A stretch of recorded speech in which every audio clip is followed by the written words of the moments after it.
Have DreamHack open. Let's do this. Our second match of the day here, spawning in the top left position as our pink Zerg coming in for Millennium. It is MaddeLisk. And spawning in the bottom left position of Star Station, it is our red Protoss. Just prior to starting the match, a request was made to keep the build orders hidden, and he said, yes, special tactics only, you know him as WhiteRa. Definitely going to be one of the more fun matches to look forward to in this group stage 1. Both pretty awesome players coming in here, active in the community. If you guys aren't familiar too much with MaddeLisk, she is a Swedish Zerg player, obviously. Was formerly on the old Quantic Gaming. A bit of casting, actually, for Swedish organizations. Actually, recently competed in the big college tournament, the big university tournament in Sweden. Actually took first place, if I recall. So, should be really interesting game that we have here. Of course, WhiteRa, the Ukrainian Protoss player who's been there, done that, and lived to tell the tale of many a slain enemy. Not too much to say about this man. He does look like he wants to go for a Nexus first, though. And it looks like MaddeLisk going for an economically timed spawning pool. WhiteRa gonna poke, just poking away at it for now. And, you know, it's just good. One of the things I just love about these players so much, both very fun personalities. MaddeLisk will be able to get this hatchery down, though. So, WhiteRa, to see how long he's going to be willing to play some games. Star Station is quite a large map. There's a good amount of airspace. And Heart of the Swarm-wise, WhiteRa has found himself a special love for the buffs to the air units for Protoss. So, we could see him go for a classic WhiteRa air composition. He's just poking away at this hatchery, just being relentless in his tiny bits of pressure. He's not going to kill it, of course, but just wants to psych out MaddeLisk. Of course, these guys are playing in the DreamHack Stockholm Open over in Sweden. We have lots of game coverage going on for this event. This is only one of many games being played, so lots of action here. Probe for WhiteRa going to be shoved back by MaddeLisk's Zerglings. Nothing really extreme here. The Nexus will be done shortly for our Protoss player. We have the Gateway on the way as well as the Photon Cannon. Gas Geysers being taken in the main. MaddeLisk, she is quite aware of this.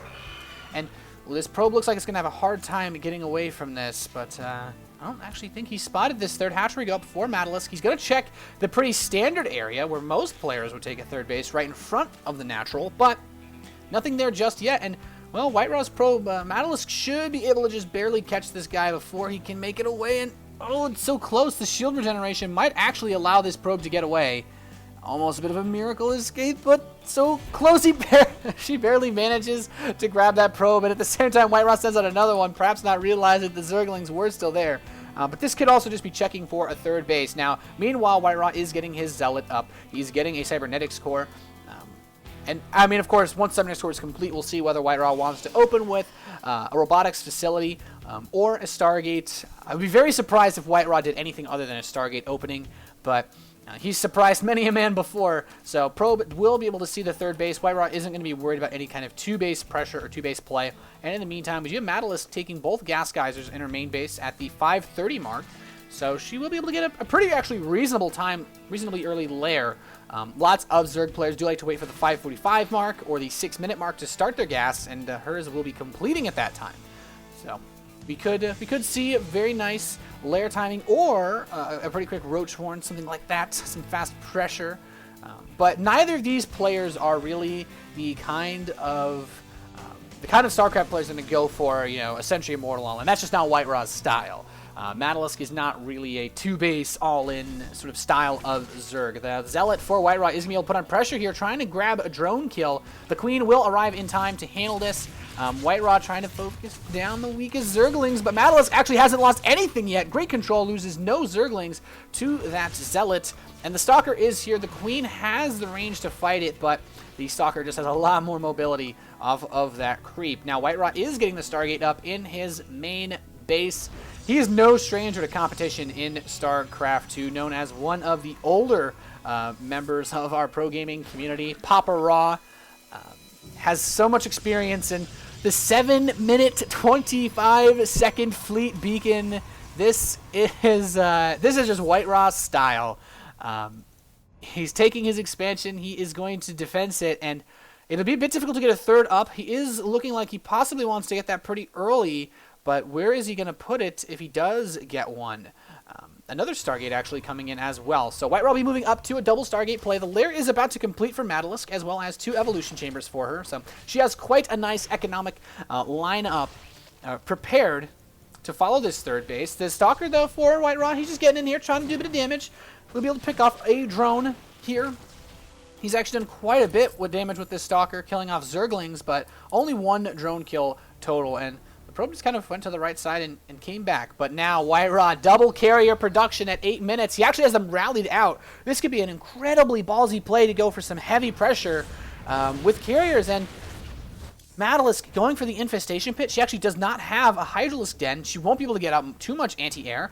And she also doesn't have a Spire on the way. And with +1 air weapons coming in for WhiteRa, he is going to have a very powerful army very soon. But we do have the Stalker being caught up by these Zerglings. WhiteRa is now aware that MaddeLisk is on the field. And it looks like WhiteRa, he's just going to ninja in the bottom right position of this map. He wants to, okay, well, you know what, MaddeLisk, that's right. I'm only on 2 bases. You're not going to be able to crack me. I have a nice defense set up, but MaddeLisk, she's checking the bottom center base. She's checking the left side. Will she check the other base locations?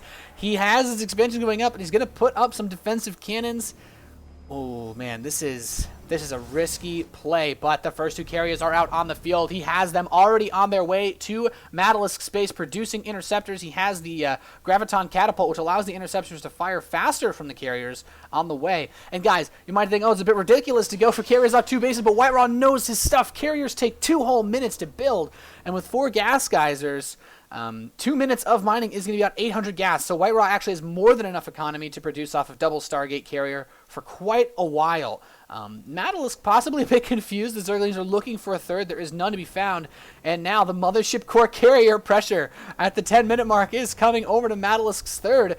She does have a Spore Crawler and a Queen, but will she have enough to hold off this timing? I'm not so sure. There's quite a bit of DPS coming out from these interceptors. The Queen is dead. The Spore Crawler looks like it will also follow. And with this Mothership Core here, WhiteRa can retreat at any given moment. His proxy base in the bottom right side of the map is done. And now MaddeLisk is actually going to be denied her third base by 2 carriers. And this is such an unusual timing that we see from the Master of Special Tactics. And MaddeLisk going to try to make something happen, pushing her way in towards the natural expansion of WhiteRa. He's going to warp in some Zealots to stop the Zerglings from getting through. Will they be in the right position in time? Force field will be thrown down by the sentry, and this third base getting lower and lower from these carriers. The Zerglings are trying to break their way in, though MaddeLisk realizing she is in a bad position if she loses this base. She might think it's okay to be 2 base versus 2 base at this point, but WhiteRa now has the third. The extra carriers are coming out, will be able to stop a good number of these Lings, but not before losing the sentry and a Zealot. The third base, however, is dead, and now Overlords are fair game for WhiteRa on the top side of the map. At the same time, the Zerglings are pushing in, killing the Forge, but WhiteRa, taking no economic damage, is looking fantastic in this game. MaddeLisk throwing up a bunch of Spore Crawlers to try to deal with the Interceptors. We could see a fungal growth on the Interceptors as well. We'll be able to bait these carriers back for now. WhiteRa may wait for additional carriers to arrive. Fungal growth will be able to hit them, but carriers have so many hit points, and Mothership Core will go down, so there is no retreat here. But does MaddeLisk have enough to actually kill this? A large number of Queens here trying to stave off this attack. And what a crazy game we have had so far in the first match of this best of 3 for the DreamHack Open. And man, now mining the gas at the third base knows, you know, I don't really need the minerals that much, but this will allow me to add on additional Stargates. WhiteRa actually has not added on anymore. Now he's going to add up a third Stargate. Not bad play at all. And of course, we do have these additional carriers moving out. WhiteRa, he's looking very strong. No +2 just yet for the air weapons, so he wants to invest a bit of his gas in some gateway upgrades. We have +1 attack coming in for the melee units. I guess just the gateway army in general. We do have Zerglings, though, running back towards the natural, trying to do something. MaddeLisk still has not actually scouted this bottom right base. She's going to head over here saying, okay, maybe you have a third now. No, no third base to be found. And now we have 5 carriers moving in towards the main base of MaddeLisk. Can she hold on to this? Corruptors are coming out. She does have some of the infestors with energy for fungal growth, but is it going to be enough? There's so many interceptors on the field. Oh man, the MaddeLisk core is also here as well for a retreat if necessary. Fungal growths, the interceptors, so doing a good job of stopping the DPS from coming out of them, but it just doesn't look like it's going to be enough. The fungal growth is hitting the carriers. WhiteRa will lose one of them, and now he is just going to recall back home. So after losing a single carrier, he has just sent back to his natural. He's going to build up some more carries and just go for a follow-up push. And he has just done so much damage to MaddeLisk. Looking at the worker count, 59 drones to 70 probes. And still no knowledge of WhiteRa's Ninja Expo with the 3 cannons to protect. He's now saturated here. This Zergling might have actually seen some of the probes go by, but she has not done too much with that possible information. And MaddeLisk now finally has a third base up again, but WhiteRa going for triple Void Ray production now to follow this up. The Void Rays with their prismatic alignment are just so strong versus the Corruptors. MaddeLisk is just going to have a very hard time killing this army. There is so much power in WhiteRa's forces, building up the golden armada of Protoss fleet. Zealots sent over to harass, even with a massed air army. You still have time to throw the gateway harass in there, but MaddeLisk bringing some more Zerglings over towards the west side of the map. Really wants to try to snipe a Nexus or do something, and now that she has this, she has to expect that there's got to be another base on the map. The Zergling has this base blocked. She still has the Zergling blocking the base in the bottom center, but still has not scouted the bottom right base. And to be fair, it was quite vulnerable for a long time, but the longer this game goes on, basically this is going to become super secure. WhiteRa can actually build another Nexus as a 4th base just right next to the Ninja, and then wall that off as well. And with such a powerful air force, it's almost an unlosable situation if he goes into a base trade. So these Zerglings are going to get cleaned up, and WhiteRa now getting close to maxing out more Void Rays. He is securing the 4th base by his main, what would be a standard 3rd base at least for a Protoss player on Star Station. A couple High Templar being warped in as well. Archons provide a lot of tankiness with their shields, as well as the splash damage from their main attack, which will decimate clumped Corruptors. We do have a lot of Zerglings coming out for MaddeLisk, a lot of Corruptors as well. She is now moving up to 19 Corruptors, which, while strong, versus this many Void Rays and Carriers is going to be such a hard engagement. It's going to take some top control from MaddeLisk to be able to shut down this army of WhiteRa. I don't even know to call it an army. It is something else. But now he is moving out. He is maxed out the Mothership Core in tow for a recall in case anything actually gets hairy. And MaddeLisk is keeping her army centered in the natural. Very, very smart decision. This way she can very quickly move between her main base or her 3rd. But these Corruptors are going to need a perfect engagement. And there is so much here that just destroys the Corruptors in the form of the Archons and the Void Rays. This is going to be a very, very difficult engagement for MaddeLisk to take, but she is moving forward now. She's actually not brought her Infestors with her. She's going to lose one of these Corruptors pretty quickly, just trying to shove forward. And I feel like her best bet here is to just try to get up a lot of economy, try to build up some semblance of a force that can deal with this, and utilize the Vipers off of Hive Tech, maybe abduct one by one the carriers. Zerglings are going to go for a bit of a fight here. The Archons will take them out quite handily, and she's going to go for a counterattack, maybe run over and shut this base down, but there are 5 photon cannons at this 4th base for WhiteRa, adding on a 6th and a 7th, and, well, Papa Ra is coming to MaddeLisk's natural. Prismatic alignment enabled. These Corruptors, there's just not enough here to deal with this many Void Rays. Going to blow through everything. A fungal growth hits the carriers. GG from MaddeLisk in game number 1 in this best of 3. We'll go to WhiteRa. Just, what a creative build. I honestly cannot say I expected anything less from our Ukrainian Protoss player, the king of special tactics himself. I guess can't wait for game 2. I want to know what he's going to do next. So we'll get you guys into that next game as soon as we can. I am Nathanias, one of your casters here for today. You can also check out all of our other casters, Sham2, Cats, NASL TV, our other community streams, as well as Apollo and Artosis casting on the main stream. So hopefully you guys are enjoying the games so far. This is the DreamHack Stockholm Open. Stay tuned.